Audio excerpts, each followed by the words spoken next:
কারণে অকারণে যানবাহনের অতিরিক্ত হর্ন বাজালেই হতে পারে মামলা, গুনতে হতে পারে জরিমানাও। শব্দদূষণ রোধে ট্রাফিক ব্যবস্থাপনা এআই ভিত্তিক ক্যামেরার মতো অতিরিক্ত হর্ন নিয়ন্ত্রণেও কৃত্রিম বুদ্ধিমত্তা এআই ব্যবহারের পরিকল্পনা করছে তারেক রহমানের সরকার। পরিকল্পনা বাস্তবায়িত হলে এআই প্রযুক্তির মাধ্যমে অতিরিক্ত হর্ন বাজানো যানবাহন শনাক্ত করা হবে। প্রযুক্তিটি কার্যকর হলে ট্রাফিক আইন লঙ্ঘনের মতোই অতিরিক্ত হর্ন বাজানোর অভিযোগে মামলা ও জরিমানা উভয় ব্যবস্থায় চালু হতে পারে বলে ধারণা করা হচ্ছে।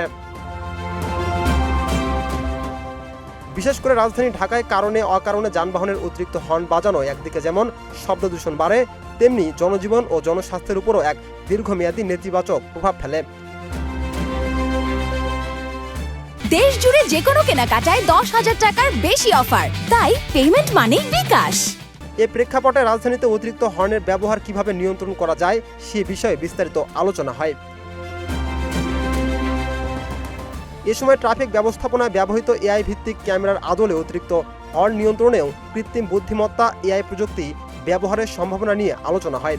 পাশাপাশি এক্ষেত্রে আইন প্রয়োগকারী সংস্থাকে আরও কঠোর ও কার্যকর ভূমিকা পালনের নির্দেশ দেন প্রধানমন্ত্রী।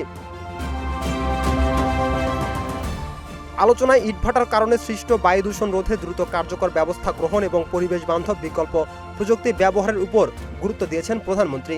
শনিবার প্রধানমন্ত্রীর কার্যালয়ে পরিবেশ দূষণ ভিত্তিক এক বৈঠকে তিনি এসব বিষয়ে কথা বলেন।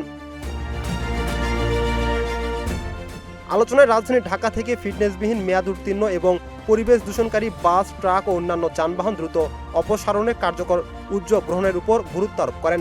এছাড়া রাজধানীতে আরও অন্তত 50টি পয়েন্টে অটোমেটিক ট্রাফিক লাইট সিস্টেম দ্রুততম সময়ের মধ্যে চালুর নির্দেশ দেন প্রধানমন্ত্রী তারেক রহমান। রাকিব হাসান, ইত্তেফাক নিউজ।